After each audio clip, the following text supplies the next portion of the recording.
Aku tergelitik dengan satu hal. Dulu aku tuh nggak percaya bahwa kata-kata IQ di Indonesia itu 78 ya katanya. Aku nggak percaya. Aku nggak percaya SDM kita serendah itu. Apalagi kan setelah program dari pemerintah kan banyak banget ya. Sekolah gratis. Bahkan sampai SMA loh sekolah gratis loh. Ya harusnya sih orangnya jadi lebih pintar ya. Nggak mungkin lah. Itu surveinya banyak yang ngaco salah. Tapi setelah aku ngelihat BCA digeruduk orang,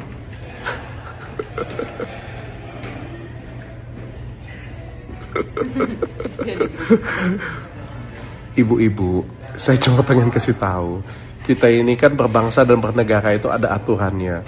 Itu bank ngikutin aturan perbankan, Bu.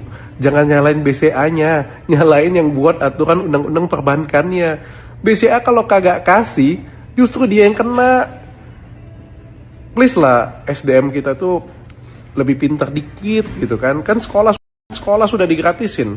Dari SD, SMP, SMA gratis kan. Masa sih, apa karena gratis kali ya, jadi kualitasnya jadi kacau kayak gini kali ya. Kan gini ya, bank itu nggak bisa nolak. Karena apa? Karena ada ketentuan namanya undang-undang perbankan. Jadi kalau misalnya diminta oleh penyidik, diminta oleh jaksa, diminta oleh hakim, pasti dikasih. Ya buta aja. Kalau nggak dikasih, itu melawan hukum namanya. Jadi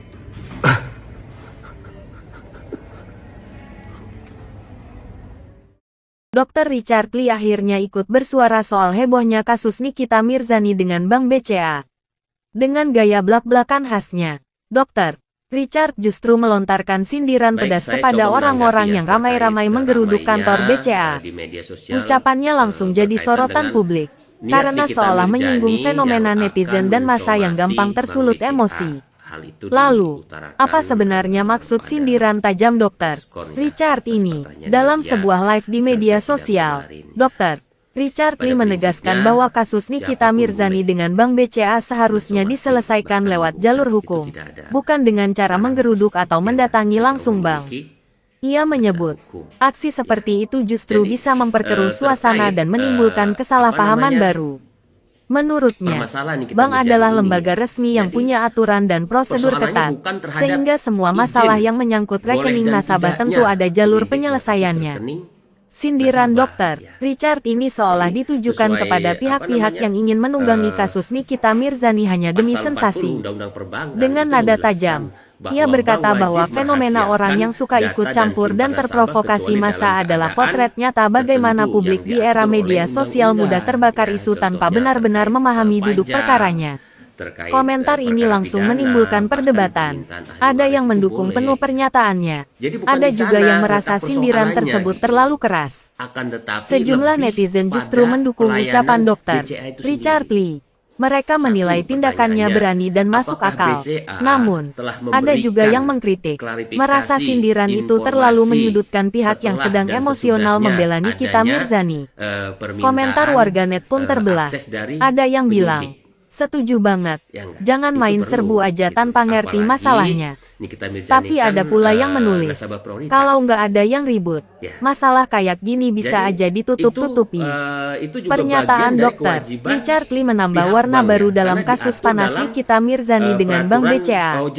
Sindiran pedasnya membuat publik terbelah, antara yang setuju bahwa masalah harus diselesaikan lewat hukum, dan yang merasa aksi massa masih dibutuhkan sebagai bentuk protes. Satu hal yang pasti, komentar Dr. Richard berhasil memicu diskusi besar di tengah ramainya perhatian publik terhadap kasus ini. Drama antara Nikita Mirzani dan Bank BCA jelas belum menemukan titik terang, dan kini ditambah lagi dengan sindiran tajam Dr. Richard Lee yang bikin publik semakin heboh. Akankah komentar ini memperkeruh suasana, atau justru membuka mata banyak orang untuk lebih bijak menyikapi kasus ini? Kita tunggu saja kelanjutan kisah panasnya. Kalau kalian nggak mau ketinggalan update terbaru seputar dunia selebriti dan gosip viral, pastikan kalian klik tombol like, tulis pendapat kalian di kolom komentar, dan tentu saja subscribe channel ini agar selalu update berita gosip terhangat setiap harinya. Jadi mau mensomasi Bank BCA. Terus yang kedua ya, ini berkaitan dengan kasus Nikita Mirzani. Ini kan kasus pemerasan ini kan yang terkait 4M berdasarkan fakta dalam dakwaan persidangan itu kan aliran dana itu yang 2M itu masuk ke apa namanya? Masuk ke properti ya, ke rekening properti. Nah, yang 2 miliar itu cash. Pasti publik bertanya gitu loh. Loh, relevansinya apa dengan rekening BCA? Iya kan? Nah, ini yang harus dijelaskan oleh penyidik karena kita kan tidak tahu gitu loh. Yang pasti kan penyidik juga memiliki dasar gitu loh. Kenapa dia harus meminta akses ke rekening BCA-nya Nikita Mirzani, ya enggak?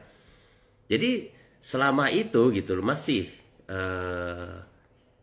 Nikita Mirzani masih belum mendapatkan jawaban yang clear gitu loh. Pastinya keinginan untuk mensomasi itu ada ya.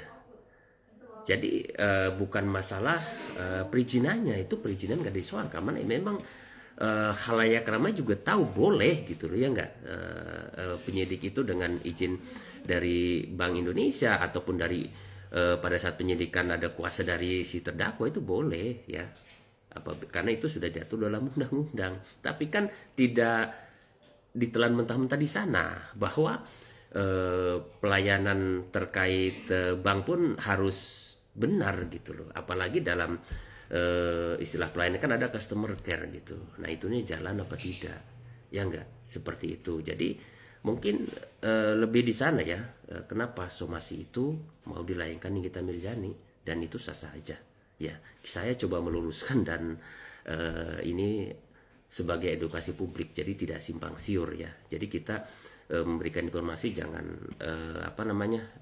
jangan sampai keliru ya. Jadi sah-sah aja siapapun yang mau mensomasi pihak tertentu atau lembaga tertentu, bahkan menggugat pun boleh sejauh memiliki dasar hukum atas kerugian imaterial, material itu tidak jadi soal, ya enggak.